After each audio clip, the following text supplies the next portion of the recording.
My parents and siblings live in my house for years. One dinner, they told me to leave the keys and get out, saying that I had done enough. So I did exactly what they said and let them handle the mortgage too. My father had a thing about Sunday dinners. They were sacred, non-negotiable, a ritual that masqueraded as tradition, but felt more like obligation. No matter how far I traveled, no matter what deadline or crisis was unfolding at work, I was expected to show up at 6 p.m. sharp with a smile, a pie, and a pre-approved personality. Last Sunday was no different, at least not at first. The roast was on the table, the wine was decanted. My mother wore pearls like it was the 1950s, and my younger brother Kevin was already 3 glasses deep, spouting off about his crypto portfolio like it hadn't crashed last quarter. My older sister Natalie was halfway through a story about her 3rd divorce, laughing like the punchline had anything to do with self-awareness. I sat quietly at the far end of the table, carving my chicken, listening. I was good at that. Listening had been since I was a kid. No one in my family really talked to me, but they talked at me plenty. I was the background noise, the designated audience, the one who got straight A's and never made demands, the one who paid for things because Michael can afford it. The house we were sitting in, that was mine. Paid for down to the last cent by a decade of sleepless nights, skipped vacations, and 20-hour workdays. I bought it 2 years ago. Offered to let my parents live in it rent-free after their mortgage on the old place fell through. They accepted without asking a single question. Just moved in like it was a given. It became the family house the moment they unpacked. At first, I let it go. My dad was pushing 70 and my mom liked the garden. But when my siblings started treating it like theirs, holding parties, using it as a drop-off for their kids, installing smart TVs and new fridges without permission, something in me started to curdle. But I said nothing because that's what I do until last Sunday. It happened in the middle of dinner between the mashed potatoes and the second pour of Cabernet. My dad cleared his throat. That deep rumbling noise he makes before dropping a statement he's already decided is law. He looked across the table at me, expression blank. "Leave your keys and get out," he said. The room went still. He didn't raise his voice, didn't yell. He said it like he was asking me to pass the salt. Calm, calculated, as if this wasn't an eviction, just a formality. "This house belongs to the family now," he added. "You've done enough. You can move on." My fork paused midair. Kevin snorted into his wine. Natalie smirked like it was overdue. I turned to my mother, searching her face for anything. Confusion, protest, even surprise. She didn't blink. She just nodded. I should have said something. Demanded an explanation. Laughed. Thought. But I didn't. I reached into my pocket, pulled out the keys, house garage mailbox, and placed them gently on the polished oak table between the salt shaker and the butter dish. No one moved. I stood up, adjusted my sleeves, and said the only words I could trust to come out level. Dinner was great. Then I walked out. My father didn't stop me. My mother didn't cry. My siblings didn't say a word. I didn't slam the door. I didn't look back. I drove to a small hotel near the river, checked in under my middle name, and stared at the ceiling for hours. Not in sadness, in calculation. Because what none of them knew, what none of them ever bothered to ask, was whose name was on the deed. What they really didn't know, that $890,000 worth of equity was scheduled to transfer first thing Monday morning. The first night after they kicked me out of my own house, I didn't cry. I didn't even rage. I sat in a faded leather chair at a 3-star hotel and stared out at the parking lot below, coffee cooling in my hands, watching brake lights blink red in the rain like a heartbeat. I thought about the first day I saw the house back, when it was just a beat-up listing I couldn't really afford, but knew I had to buy. Not because I needed it, but because they did. My parents were on the verge of losing their home at the time. Years of missed payments, bad refinancing deals, and a bad market that somehow never affected their luxury subscriptions and weekend getaways. My father called me one night, short and clipped as always. "We might need a favor," he said like he was ordering drive-through. "They didn't ask me to buy a house. They just made it clear it would be nice if I stepped up." So I did. I found a property 30 minutes from their old place for bedrooms, big yard, fireplace. The bones were good, but it needed work. I poured everything into it. Time, money, every ounce of peace I'd scraped together in my 30s. The title, mine, sole ownership. I didn't even mention it to them when I signed the papers. I just moved them in and handed over a copy of the keys like a landlord who wanted to keep things simple. And for a while it was. I let them decorate, let them host. When Kevin lost his job, he moved into the basement suite. Just for a month, it turned into a year. When Natalie's second marriage crumbled, she used the spare room like a hotel, left wine bottles in the sink, claimed the Wi-Fi like it was a birthright. They never offered rent, never asked permission. They acted like they were helping me keep the place full. Eventually, they started calling it the family home. Mom updated her Facebook to say, "Living in our forever house, blue heart." Dad told his friends they'd secured the family estate. Kevin joked about putting a hot tub in his wing. I said nothing because that's what I do. But I took notes, logged repairs, saved every receipt, quietly refinanced, quietly moved funds, quietly transferred the equity to a trust fund that would, in precisely 11 hours, trigger a full withdrawal of remaining principal and close out the loan entirely. They had no idea. And the thing about legal ownership, it doesn't care about Sunday dinner, it cares about ink and paper. Back at the dinner table hours earlier, my father had made his declaration like a king laying claim to land he never paid for. "This house belongs to the family now." He said it like it was truth. Like my bank account had always been a family resource. Like my labor, my credit, my choices were his inheritance. And my mother, of course, nodded along. She didn't even look at me, just stared at her glass like it held the script she'd rehearsed. I thought about that moment as I sat on the bed with my laptop staring at the final line of an email I'd scheduled a month earlier, one they would never have seen coming. Effective 9 a.m. Monday, per the terms of the equity reassignment. Please finalize the transfer and notify the registered owner upon confirmation. Signed, Michael Grayson, trustee and owner. The next morning, the mortgage company would call my father. They'd ask for me, and when he told them smugly I'd bet that I no longer lived there, they'd politely inform him that he never did. Not legally, not financially, not at all. The loan was paid, the title had moved, and ownership, well, it was going somewhere they'd never reach again. At 8:59 a.m., I was sipping hotel coffee again, better than the night before, still burnt. I had already turned off my phone, not silenced off because I knew what was coming. Somewhere across town, the house I bought, renovated, and surrendered for the illusion of peace stood just as it had for the last 2 years. Same bricks, same porch swing, same view of the hedges I planted myself, but everything underneath it had shifted because the $890,000 transfer had gone through at 7:47 a.m. That house was no longer mine, and it sure as hell wasn't theirs. Back at the house, my father answered the phone like he always did, sharp, annoyed, suspicious of any number that wasn't saved in his ancient flip phone. "Grayson residence." The voice on the other end was professional, polite. "Hello, I'm calling on behalf of Horizon Mortgage Services regarding property 1478 Oakview Lane. May I speak with Michael Grayson?" My dad huffed. "Michael doesn't live here anymore." Pause. The agent cleared their throat. "I see. According to our records, he is the sole owner on the deed. We're calling to confirm transfer documentation and release of lien." My dad frowned. "Transfer documentation?" "Yes, sir. The mortgage balance has been paid in full via trust execution. As of this morning, Mr. Grayson has finalized the dissolution of the ownership stake and updated the mailing address. We'll be issuing the release forms and closing the file today." Silence. Then, "I think there's a mistake." Another pause. "I'm sorry, sir. There's no mistake. The transaction was authorized weeks ago. We're just performing final courtesy confirmation." My mother, sitting across from him at the kitchen island, saw his expression shift. Confusion first, then denial, then something deeper. "What's wrong?" she whispered. My father didn't answer. He was still holding the phone frozen. Because in that moment, reality hit like ice water down his spine. The house wasn't theirs. Kevin called me 12 times that morning, each time from a different number. Natalie texted, "What did you do? Dad's losing it." Then Mom's crying. "Call me back." Then, in all caps, "You think this is funny? This is our home too." I watched the notifications rack up on my tablet from the hotel Wi-Fi, never opening them, just watching them multiply like roaches when the lights come on. A group text from my cousin popped up. "Dude, what's going on? Your parents just posted on Facebook that you stole the house." That made me laugh. Stole the house, right? Because paying the mortgage, insuring it, keeping the heat on, and not charging a dime for rent somehow qualified as theft. Now by noon, they were calling my work. I had already warned my assistant to screen everything. By 2 p.m., the family group chat exploded. Natalie dropped this gem. "You've always been selfish, Michael. Always. I knew letting you buy the house would blow up eventually. You never saw it as a family thing." Kevin followed up. "This is bullshit. You're nothing without us. Just a guy with a house and no family now." Then my mother, ever the subtle one. I gave you life, and this is how you repay us.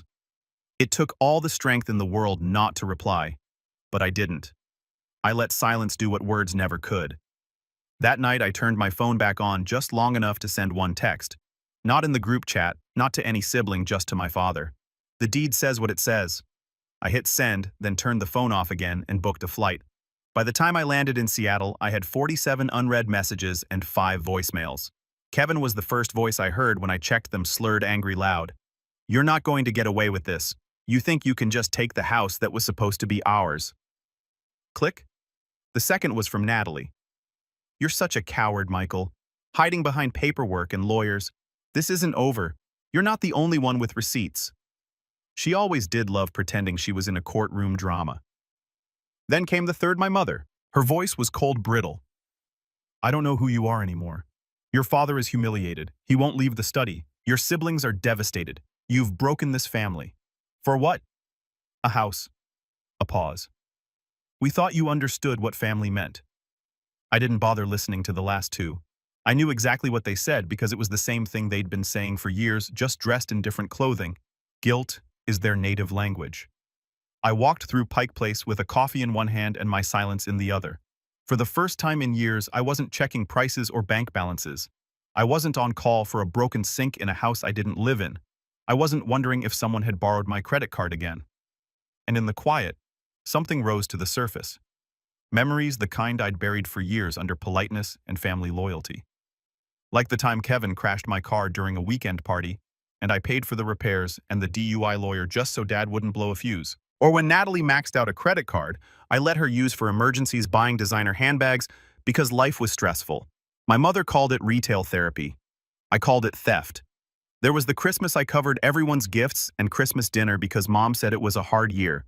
They all unwrapped things I bought. Not one said thank you. And still I gave because it was easier to write a check than start a fight.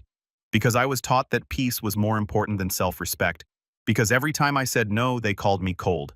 And every time I said yes, they called me useful. The house was just the final act, a 2-year monument to a lifetime of erasure. They moved into my space, claimed it, renamed it. Never once asked about the mortgage, never once asked what I wanted. I remember one time just once mentioning I might sell someday, just casually over dinner. Natalie laughed in my face. "You can't sell our house," Kevin chimed in. "We'll vote you out." And my dad, stone-faced, said that house is part of the family legacy now. Don't go making selfish decisions. Selfish, right? That night, I sat in my hotel room overlooking the harbor and opened an email from my lawyer. Subject line: transfer finalized, deed dissolved, legal ownership closed. Below it, a short message from Daniel. "Congratulations, everything's airtight. And by the way, excellent move timing it after the trust matured. Very poetic. Let me know if they come sniffing around for a buyback." They wouldn't because none of them had savings. They never needed to. I was the savings. The next morning, Natalie posted on Facebook a long rant. Public. "Some people pretend to be family, but are really just snakes in suits. My brother just stole our family home after everything we've done for him. We're heartbroken. We trusted him. We lived there. We built memories. And now we're being evicted like strangers." She dropped a picture of the backyard with a crying emoji. Got 143 likes in 2 hours. Comments like, "You don't deserve this broken heart. He always seemed weird. TBH family is supposed to protect you, not destroy you." I didn't reply, but I did forward it all to Daniel along with every document showing they never paid a dime in rent, utilities, maintenance, or taxes. He replied with one sentence. "Let's keep building the folder." The email came at 10:42 a.m. on Wednesday. Subject: Candace notice, unauthorized occupancy and defamation. It wasn't addressed to me. It was forwarded from my lawyer Daniel, and it was written with the kind of cold precision that only comes from someone who graduated top of their class and learned how to weaponize politeness.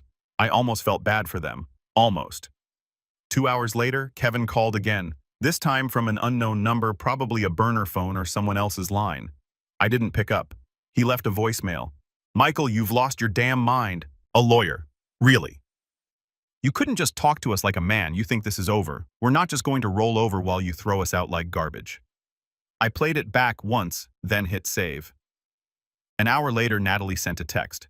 "So now you're threatening us with eviction. Is that the big plan? You think that's going to make people respect you? You've become one of those people. Cold, paranoid, alone. Then a follow-up. Your lawyer just sent us a letter. Is this a joke? I didn't respond. Instead, I sent Daniel a quick note. They're rattled and still pretending to be victims. What's our next move? His reply was immediate. If they don't vacate voluntarily by next Monday, we'll file for formal removal. Their lease is non-existent, their legal standing is zero. Your case is clean. Want to proceed?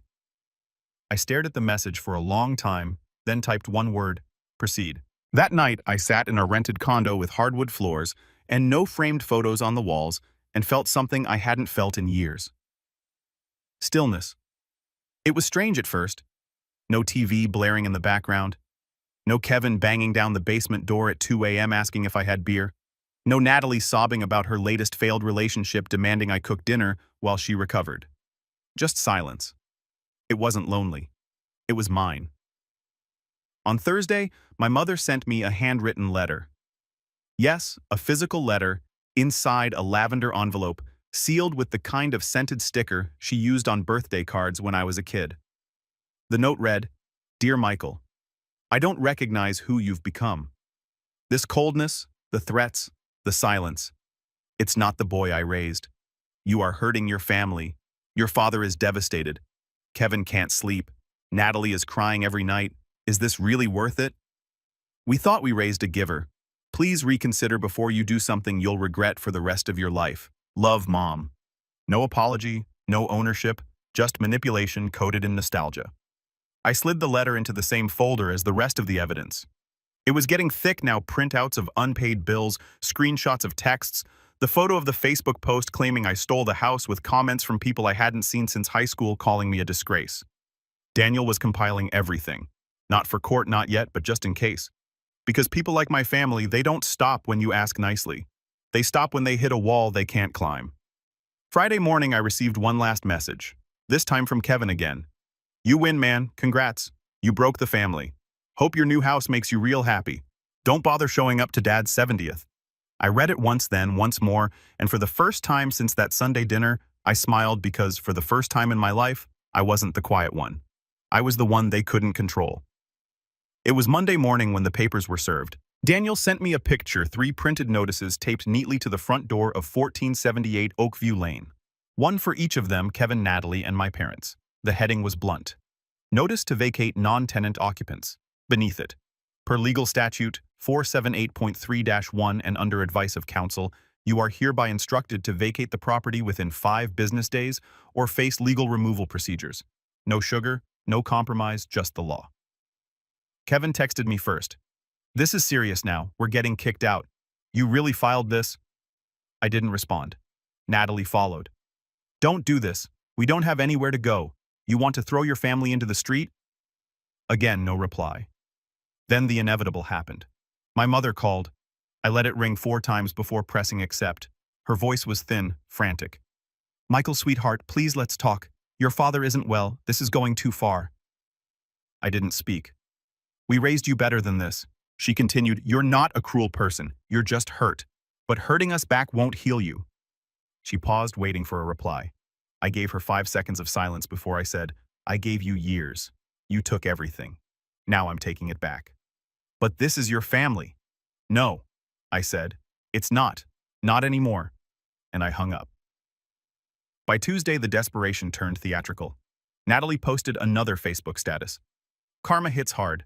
Pray for our family, being pushed out of our home by someone who used to be our brother. We don't know what we'll do. Broken heart. It got 212 reactions. Kevin made an Instagram story pasting in the driveway caption. So this is what betrayal looks like. Aunt Mara, who hadn't spoken to me since I was 14, DM'd me to say, I hope you're happy. I forwarded it all to Daniel. He replied, let the circus perform. We've got front row seats and bulletproof glass. On Wednesday, the emails started. Not from my family, from people I hadn't heard from in years. Old classmates, former coworkers, even my ex. They had all seen the drama unfold online, and they all said the same thing in different words. I didn't know what you were dealing with. I'm proud of you. Funny how truth works.